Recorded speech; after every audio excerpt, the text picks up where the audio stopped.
¿Y si te dijera que el café que bebes cada mañana no empieza en una taza, sino en un sistema invisible que decide el destino de países enteros antes de que salga el sol? La mayoría cree que el café es una historia sencilla. Una planta, una cosecha, un grano tostado y listo. Pero esa idea es una comodidad, una versión infantil de algo mucho más grande. Porque en este preciso instante, mientras millones levantan la taza sin pensarlo, hay regiones enteras que están produciendo café a un ritmo que habría parecido imposible hace apenas unos años. Y no por magia, ni por suerte, ni por un solo invento. Hay una fuerza silenciosa moviéndose por debajo de la superficie, una cadena de decisiones, datos, máquinas, laboratorios, climas y mercados que se sincronizan como si obedecieran a un mismo pulso. Y lo inquietante no es que exista. Lo inquietante es que casi nadie la ve. Se habla de cifras como si fueran simples números, pero intenta imaginar lo que realmente significa que el mundo esté rozando entre 174,9 y 176,2 millones de sacos de 60 kilos en una sola temporada. No es solo volumen, es presión, es velocidad, es una carrera que no admite pausas. Y sin embargo, lo más decisivo no ocurre donde todos miran. No ocurre en la cafetería, ni en el paquete brillante del supermercado, ni siquiera en la mano que recoge el fruto. Ocurre en lugares donde el café deja de ser una tradición y se convierte en un lenguaje técnico, en una estrategia, en una apuesta nacional. Brasil y Vietnam no solo producen, ajustan, corrigen, anticipan, optimizan, y lo hacen siguiendo patrones que a primera vista parecen casuales, pero que esconden una lógica brutal. En algún punto de esta historia aparecen nombres que casi nunca se mencionan fuera del sector. Instituciones que llevan décadas sembrando algo más que plantas, sembrando métodos, resistencia, previsión. También aparecen señales que no tienen forma de noticia, variaciones milimétricas en la humedad del suelo, cambios de temperatura que duran minutos, decisiones que se toman antes de que el fruto exista. Y luego están las máquinas, no como herramientas, sino como fronteras móviles que separan dos eras, la del esfuerzo humano limitado y la de la cosecha que no duerme. Lo que viene después parece todavía más extraño. Una parte del café nace dos veces, primero en el campo y luego en un proceso que redefine su valor sin que el consumidor lo sospeche. Hay pérdidas que se evitan, calidades que se construyen, lotes que se separan con una precisión casi quirúrgica. Pero no te lo voy a explicar aún, porque si entiendes demasiado pronto, se rompe el hechizo. Solo quiero que sientas esto. Estás a punto de cruzar un umbral. Y si ya intuías que el café es más que una bebida, espera a ver lo que ocurre cuando conectamos la cosecha con la ciencia, la logística con el clima, el precio con el tiempo, y el tiempo con decisiones que se toman lejos de la vista, como si el sistema entero respirara en silencio. Si te interesa descubrir esa capa oculta, la que casi nunca llega a la pantalla, suscríbete ahora mismo al canal, porque aquí no venimos a repetir lo obvio, venimos a mirar donde nadie mira. Y si este tema te despierta esa sensación de algo grande está pasando, deja tu like para que el video llegue a más personas que también quieren entender el mundo con profundidad. Más adelante te voy a pedir una cosa simple, pero poderosa. Comenta desde qué país nos estás viendo y qué tipo de café forma parte de tu vida, porque esa pequeña respuesta revela más de lo que parece y ayuda a que esta comunidad crezca con voces reales. Y hay algo más. Comparte este video con alguien que crea que el café es solo rutina, porque cuando entiendes el sistema que lo empuja, la taza deja de ser un gesto automático y se convierte en una pista de un engranaje global que está acelerando, reajustándose y expandiéndose. Justo ahora, en unos segundos vas a ver por qué este disparo no es un accidente, por qué no depende de un solo factor, y por qué el verdadero secreto no está en el grano, sino en lo que ocurre alrededor de él. En lo que se decide sin testigos, en lo que se mide sin aplausos, en lo que se corrige antes de que el mundo siquiera note que algo cambió. Y cuando lo veas, tal vez te hagas la misma pregunta que muchos prefieren evitar. ¿Quién controla realmente el café? ¿Y qué está dispuesto a hacer el sistema para no detenerse? El primer indicio de que esta historia no es solo café, no aparece en una cafetería, sino en un amanecer húmedo, cuando el aire todavía huele a tierra fría y a hojas mojadas. Imagina una plantación inmensa, con hileras tan largas que el ojo deja de contarlas. A esa hora, el silencio no es silencio, vibra con motores que calientan, con radios que chisporrotean instrucciones, con el crujido de neumáticos sobre caminos de tierra compactada.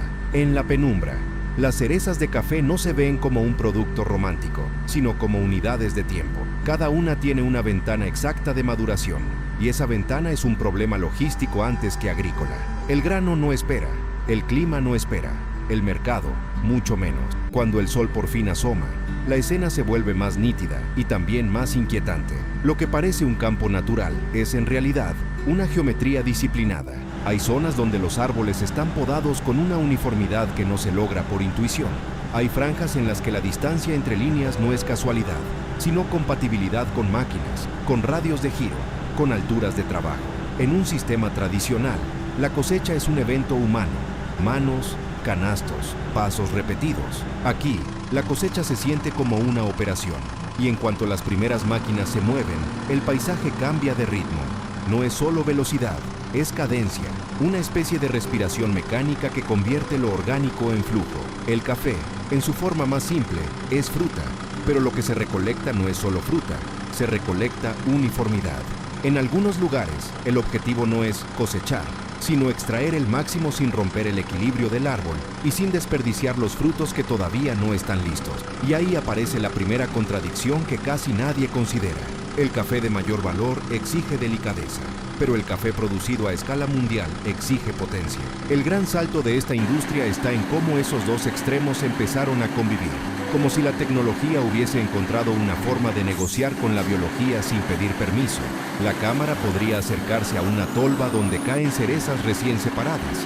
Un golpe constante de materia viva que suena como lluvia pesada. Podría seguir una cinta transportadora que avanza sin prisa aparente, pero que en realidad es el corazón de un reloj. Cada segundo cuenta porque cada retraso genera pérdidas invisibles. Y en esa transición, entre el campo y el primer punto de control, empiezan a aparecer detalles que no encajan con la idea popular del café. No son detalles bonitos, son detalles funcionales. Un operario toma una muestra al azar, la observa como si estuviera leyendo un mensaje cifrado y la devuelve a la corriente. Un sensor registra humedad, otro registra temperatura, otro detecta impurezas con una indiferencia fría. No hay ceremonia, hay precisión. En este punto, el foco central del video se vuelve claro. No estamos siguiendo una cosecha, estamos entrando en el engranaje que está empujando la producción mundial hacia niveles históricos. Y ese engranaje tiene dos escenarios principales que dominan la conversación global: Brasil y Vietnam.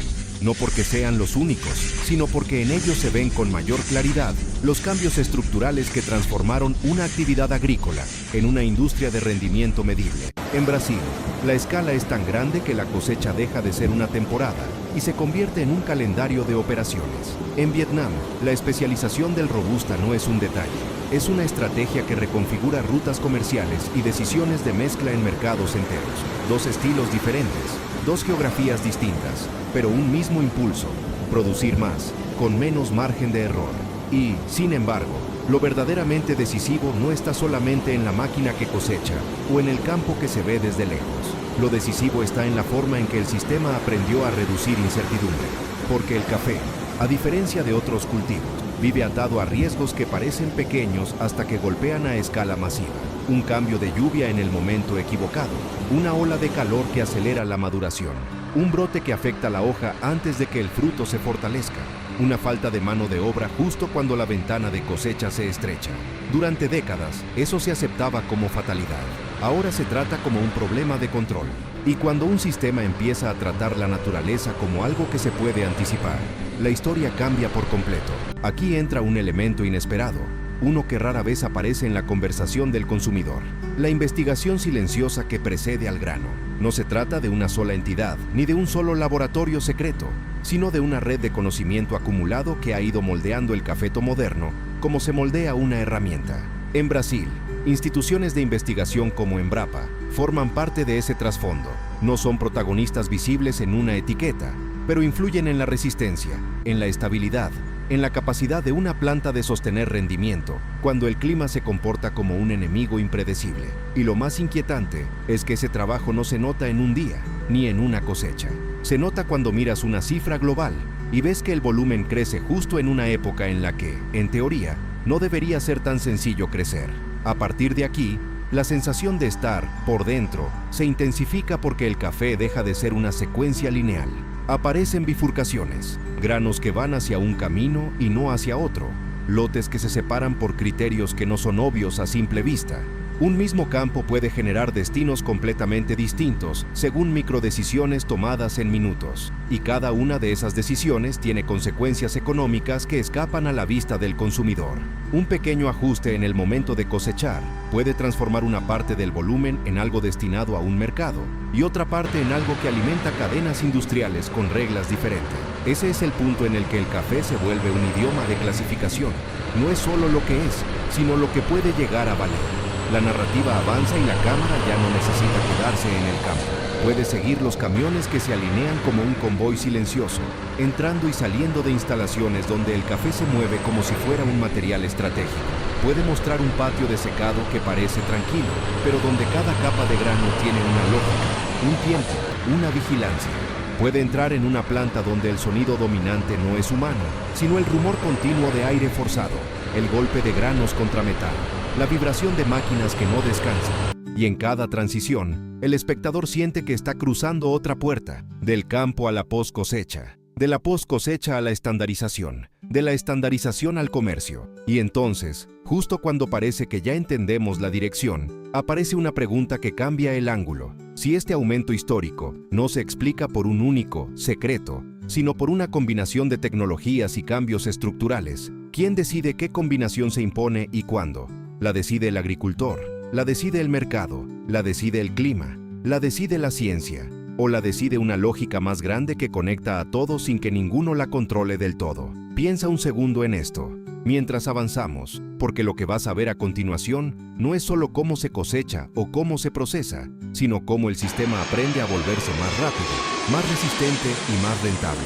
Y cómo ese aprendizaje deja señales que casi nadie interpreta, hasta que ya es demasiado tarde. Si hasta aquí te parecía que el café era un producto, quédate con esa sensación rara de estar viendo otra cosa, algo que se mueve por debajo del hábito cotidiano, porque el siguiente tramo nos lleva al punto donde el café deja de obedecer únicamente a la tierra y empieza a obedecer a una arquitectura de decisiones mucho más profunda. Y cuando esa arquitectura aparece con claridad, el mundo de la taza ya no vuelve a verse igual. Cuando miras el café desde lejos, parece una historia simple y casi inocente. Una planta que da fruto, una cosecha que llega cada año, un aroma que llena una cocina.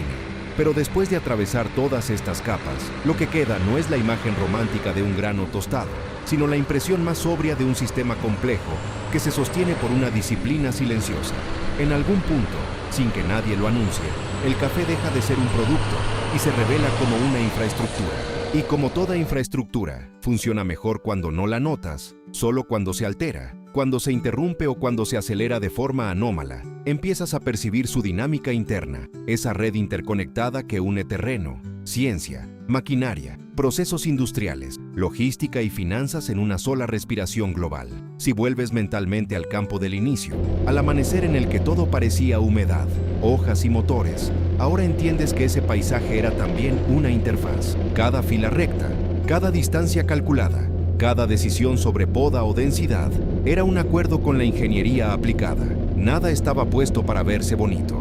Todo estaba puesto para sostener una escala global sin perder el control. Lo más inquietante es que, por fuera, el campo se ve igual que siempre. La ilusión de normalidad es parte del mecanismo. La transformación profunda ocurre en el modo de operar, en la forma de medir, en la forma de predecir, en la forma de corregir antes de que el problema exista.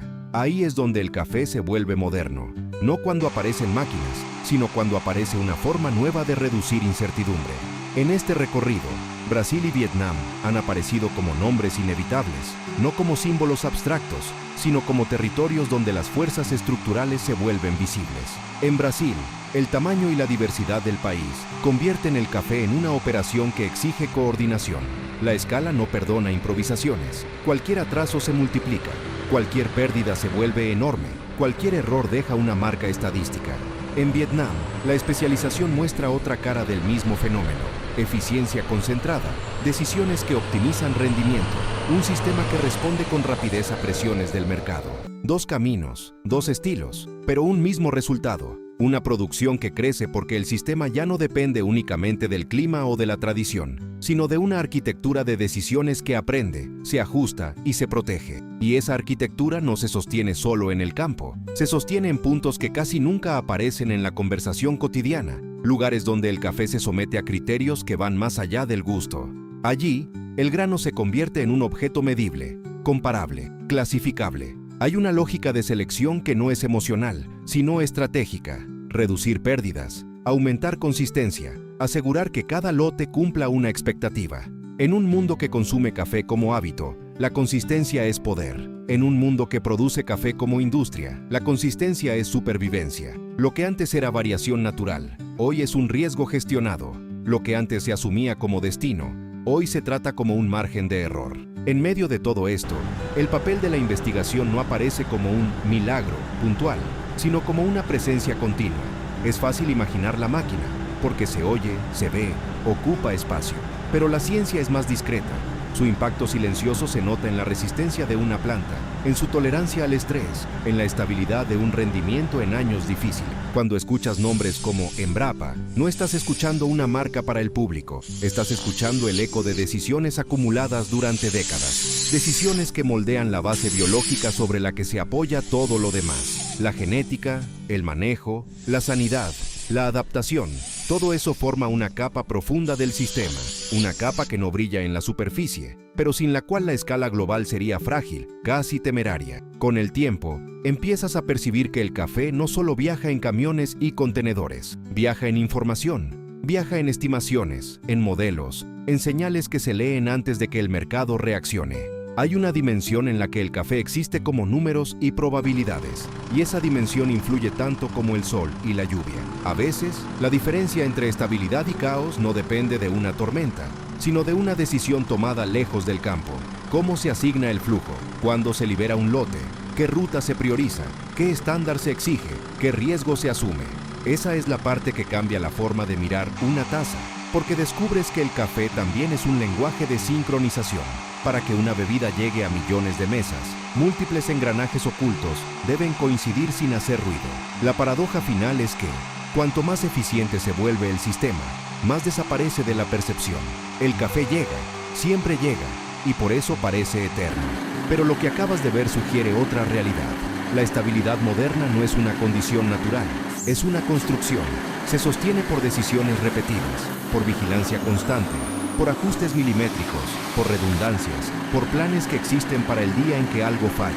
Y cuando una red así crece, también crece su influencia, no solo sobre precios o exportaciones, sino sobre comunidades enteras, sobre territorios que se especializan, sobre paisajes que se reorganizan, sobre la manera en que el trabajo se transforma. El café no solo se produce, el café reordena. Y esa reorganización es silenciosa, porque se presenta como normalidad. Quizá lo más importante de todo esto no sea el récord en sí, ni la cifra que impresiona, ni siquiera la maquinaria que parece invencible, sino la sensación de que el mundo cotidiano descansa sobre sistemas complejos que rara vez miramos con atención.